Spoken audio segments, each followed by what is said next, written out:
baile en el vecindario, todo es fiesta y alegría, porque ya el boricua tiene la cerveza que quería. Hay baile en el vecindario, todo es fiesta y alegría, porque ya el boricua tiene lo que el boricua quería. Dame una boricua fría, para celebrar la ocasión, una cerveza boricua, boricua de corazón. Bailan mi viejo y mi vieja y cantan esta canción con la gente de mi barrio que está celebrando con una cerveza boricua, boricua de corazón. Una cerveza boricua, boricua de corazón. Una cerveza boricua, boricua de corazón. Una cerveza boricua, boricua de corazón.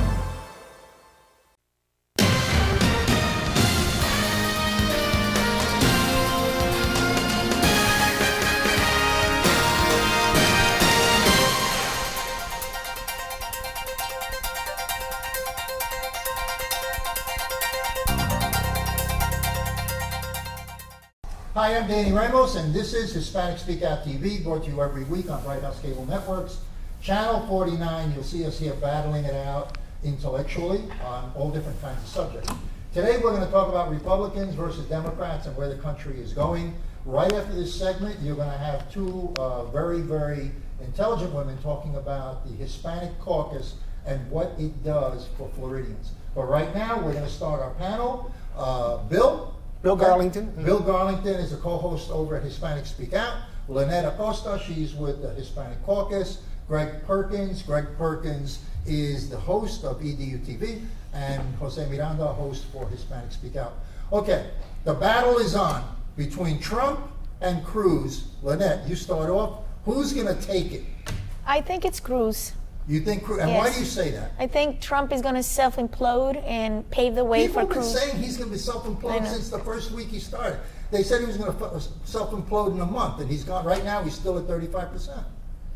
So you're still part of the It's a matter of self-implode time. group. The ticking bomb is a matter of time, Really? in my opinion. Really? Yes. Greg? Well, first of all, Cruz can't officially run because there has not been a decision handed down as to whether or not he is an American-born citizen. As y'all well know, Bill, he was born in Canada. And Obama, President Obama, was actually born in Hawaii. So therefore, Trump will win because Cruz is not All a right. citizen. So do you think the Democratic Party is going to issue a lawsuit against Cruz so that he is challenged in the courts, and that court action still has to go to court, and the election right. will take place prior? That's right. So what will happen if he wins the presidency and then he's not allowed to run? That's crazy. I need to address what Mr. Yeah, Perkins yeah. just said. I mean, it's ridiculous what he said. The Act of 1790 stipulates that, you know, you don't have to be born in this country if you have an American parent that's born. If you're outside, come from an American okay. parent, And let me that's just say, the NBC and all these other pundits had mentioned McCain. Okay, they've mentioned, but they haven't mentioned Mitt Romney's dad, who ran in 1968. And Mitt Romney's dad was born in Mexico City. And he ran. He was Not a for the governor. president. Yes, he did. Not for the president. Yes, he did, sir. No, governor, not president. No, he was governor of Michigan. He ran for president of the United States in 1968. Look it up. Okay, Fox News, according to Fox News legal department, okay? According to Fox News News Department, which I heard, that's, take it for what it's worth, he can run. He can run. Because his mother had to be a citizen for more than a year living in the United States, and then they moved out. According to law, that's what it is. Okay, Jose? It's my understanding that Mr. Cruz is a citizen, and that the mere fact that they're bringing it up doesn't constitute that he can't run. Somebody has to sue him. Right now, there's somebody in Brevard County that is suing as a voter, saying that he has the right only to vote for an American citizen. The pundits believe that that case will be thrown out because there's no grievance, there's no injury.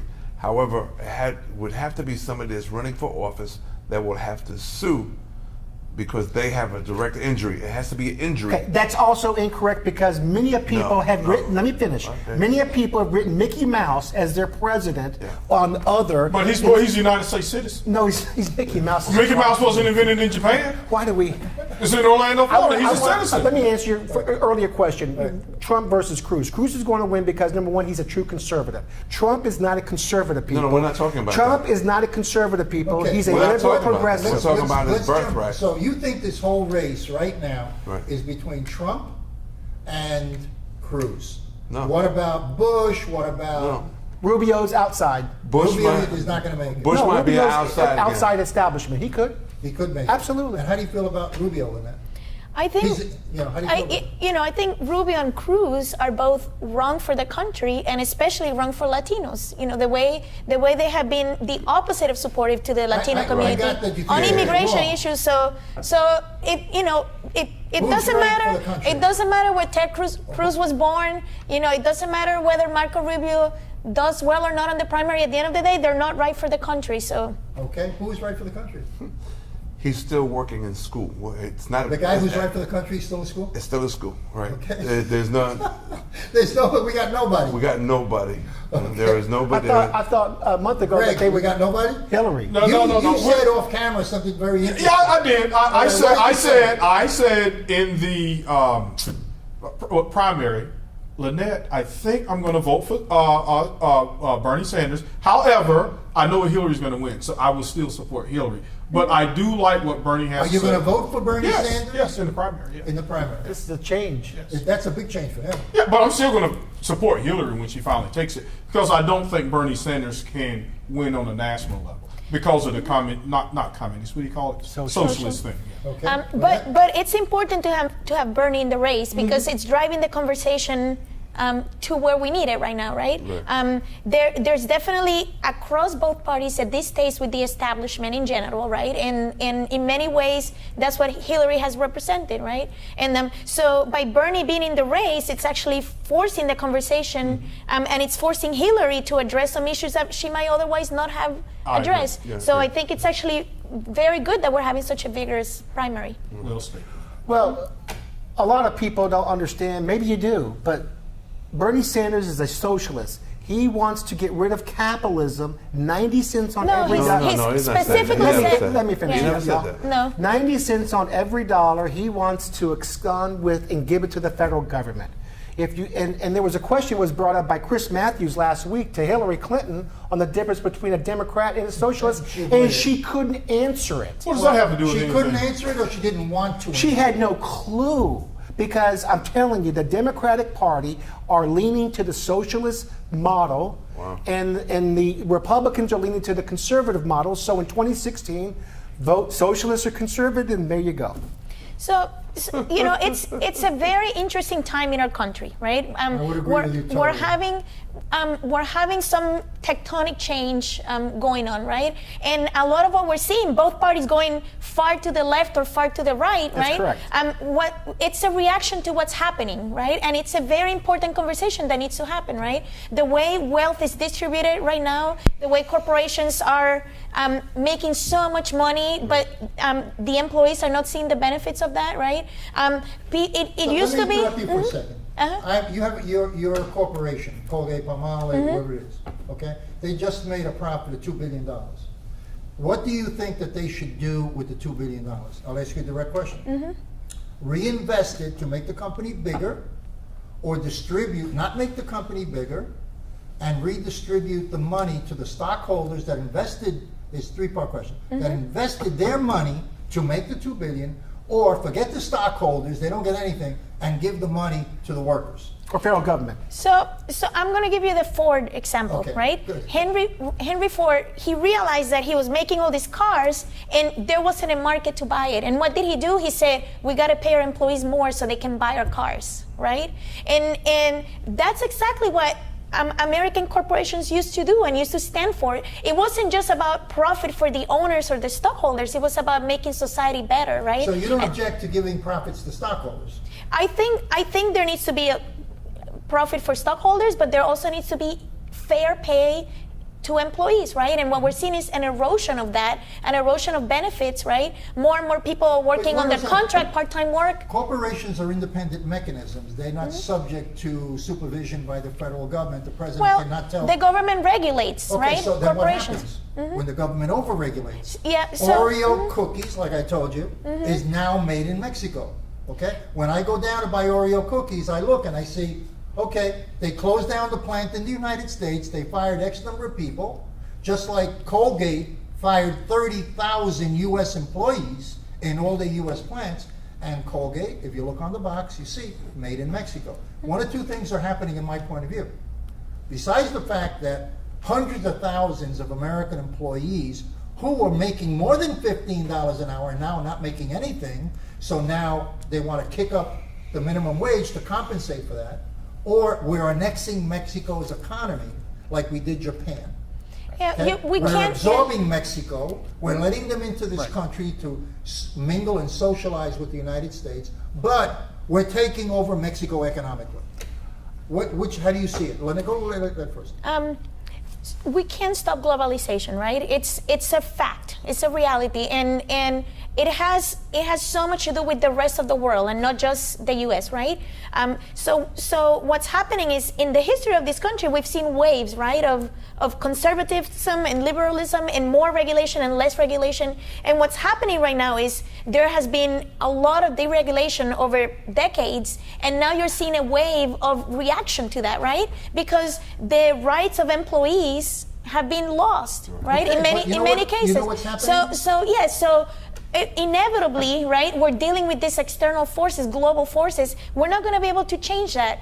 It's going to take time to educate the workforce to the new economy, right? And that's happening. But in parallel, we need to take care of our people, our employees that are And what here. happens when all the corporations leave America? They won't. That- They won't. Okay. It- Let me ask you a question. Yes, sir. If you were running a major corporation, Yes. okay, and they came to you and said, you got to now pay. Your corporation is based on, McDonald's. Now, no, not McDonald's, because McDonald's is. How about I'm profit driven? Hoover vacuum cleaners. Okay. Okay, paying their employees $12, $13, $14 an hour. Okay. Okay, and now they want $20 an hour, Okay. and they're striking. What would you do with your company? You own the company. What would you do? Okay. I would take my company and I would either raise my prices. I would either take away some of the full benefits of those current employees, or option 3, I would move my company to a plant where I could afford those workers to make Hoover vacuum cleaners. Okay, Jose? That's draconian at best. Lynette's right. We have to pay the worker a decent wage so they can raise their families, and if they have the money, they will reinvest themselves into the company. They will buy company products, therefore growing the bottom line. Yeah, but you cannot grow a company like Colgate with 30,000 employees. 30,000 people is a spit in the bucket compared to what Colgate needs to maintain itself. I went and I bought an iron, okay? And I bought it at Walmart, okay? And I paid $22 for it. I took it home, put water in it, went to iron my shirt, and rust came out of the iron, Nice. okay? When I took it back, they said, we don't have a return policy on this product. Now, it was a major brand. When I looked at the box, it said, made in Mexico, no other information, no phone number, Right. nothing. Okay? We should go made in America first before we go out. So, but look what So, happens. What I'm telling you is that when you lift the prices up to a point Right. where the product costs too much, instead of that, if that iron was made here because of what you're saying, that iron is going to cost $42. And then I'm going to buy a $22 one anyway. So they do it from cheap, someplace and they do else. it cheaply and They get bad They product. go abroad.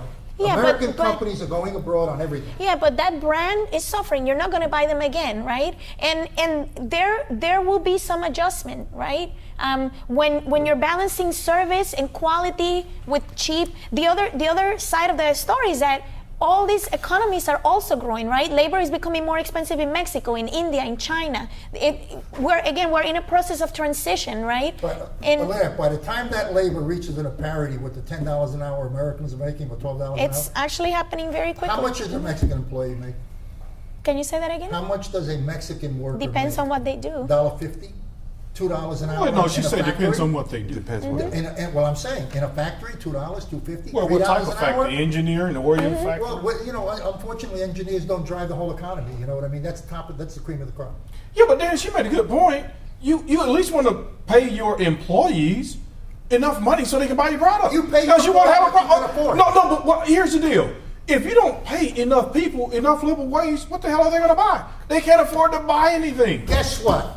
That's the dilemma the United States is now in. And that's why we have almost 50% people receiving government subsidies in the United States. I think it's 45%. You talking about the NRA? Okay? I'm talking about Republican everybody Party? in the United States. Right now, the United States is subsidizing 45%. But of the Danny, that population is a in good some point. way. So what is the Because solution? So why? That's a good point. Because companies are leaving to make Yes. more money. Yes. And people are not having enough jobs. They don't Or have enough jobs. money to buy the products they're selling. They So don't what have is enough the money. then what is the solution? Okay, if I could, Yeah. the Democratic Party, even if we raised it to $25 an hour, even if we raised it, your candidates want to take 80 to 90 cents of every dollar and put it back into the federal government so that they can do it. They don't want to keep it for you. So That's they're not taking, true. Not it a is single true. tax plan by any Bernie corner. Sanders, absolutely. No, That's socialism, folks. No, you're That's reading not the different. Drudge Report. So the You're reading solution, third-party the solution- blogs, man. Yeah. So the solution is to have less of a safety net over time, lower government, and have people work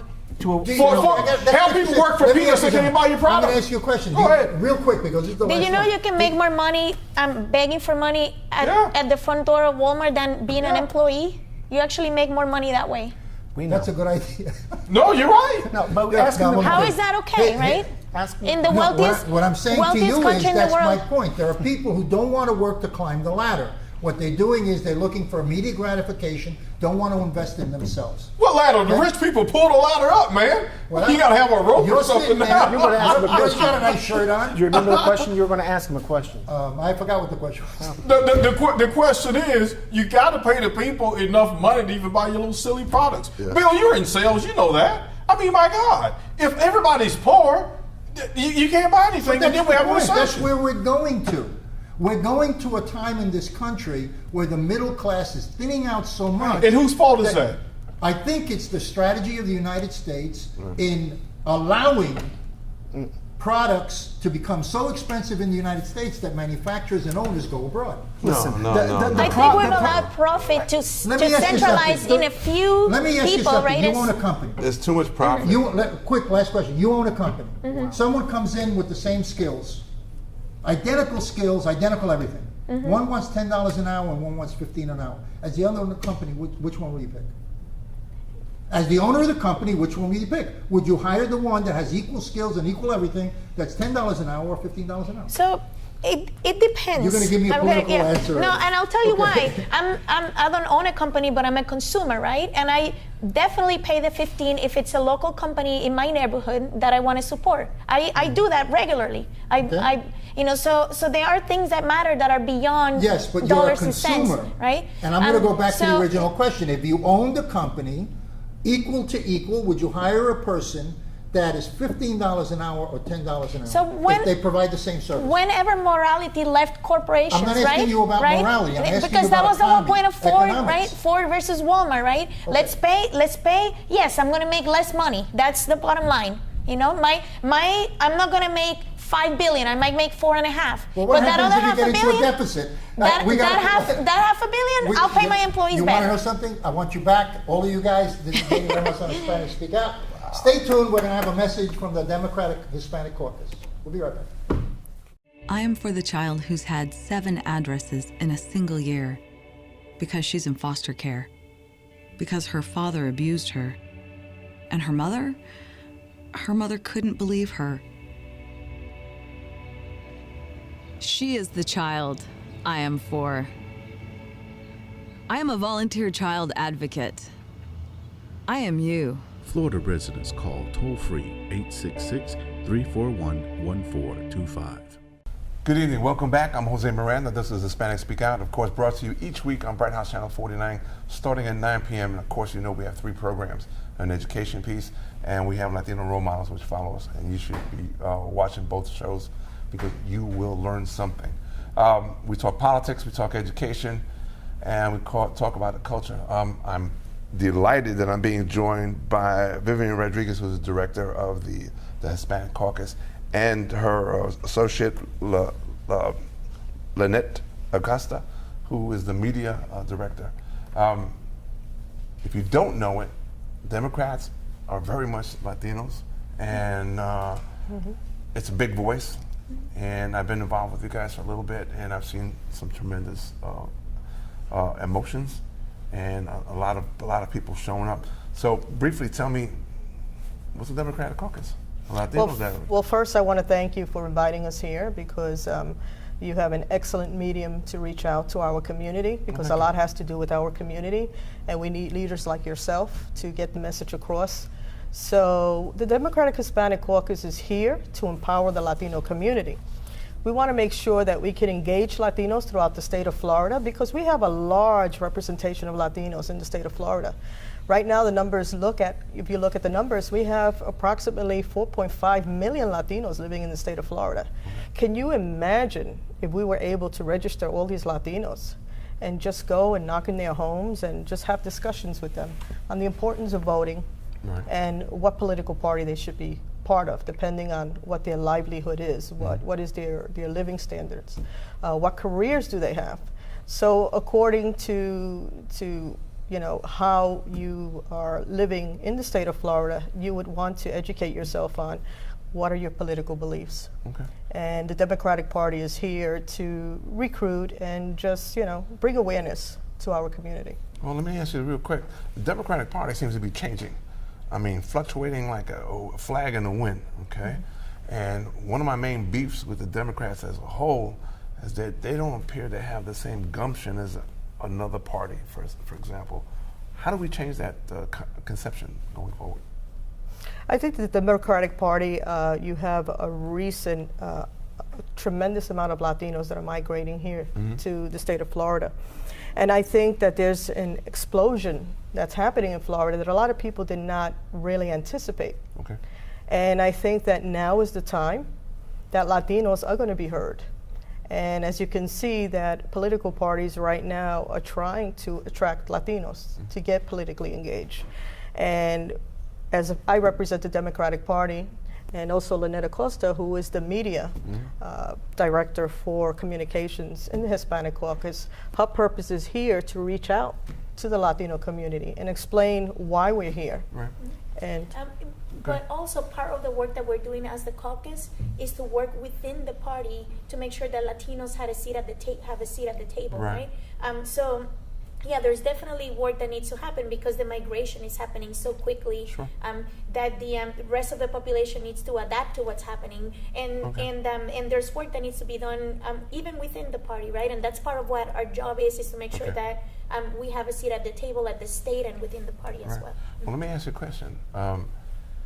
One of my beefs about Latinos sometimes is we can't seem to get out to vote, to get to that point.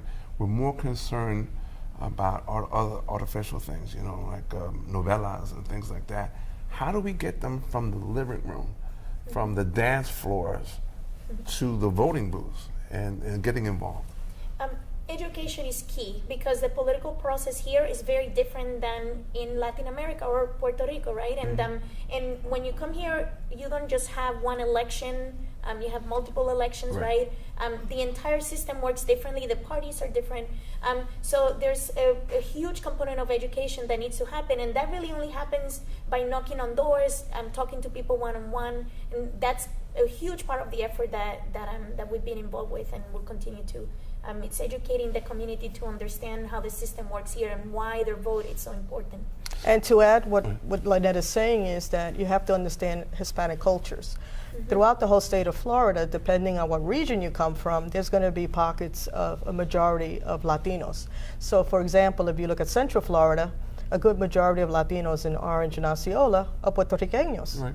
If you go to South Florida, you have a lot of different Hispanic cultures, but a good majority in the Miami-Dade would be Cubanos. Right. But you also have Colombianos and various other Hispanic cultures. So what we have to do is merge Right. and identify all the Democrats from the Latino culture. But you and know we unite. bicker among each other, right? I mean, Yeah, but that's what we have to stop. We have to stop that. But yet, I know in the various countries that we spoke about, you just mentioned, politics is very important.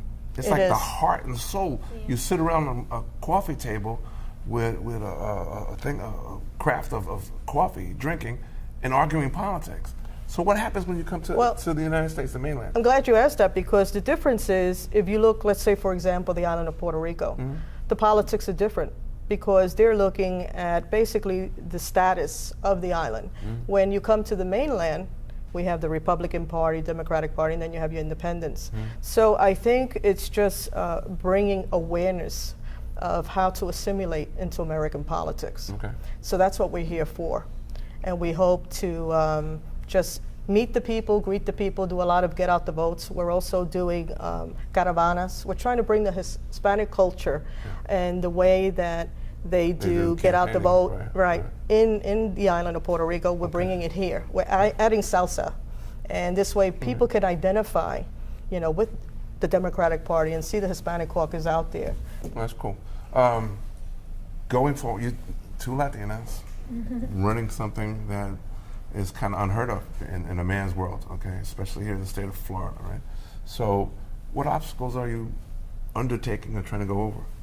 Well, I did want to say that the Hispanic Caucus is a large coalition of Democrats across the whole state. Okay. And right now we have 11 chapters. We have 6 in the Central Florida region, 1 in North Florida, and 3 in South Florida. So you have Miami-Dade, Broward, Palm Beach, from Brevard County all the way to Hillsborough and Duval County.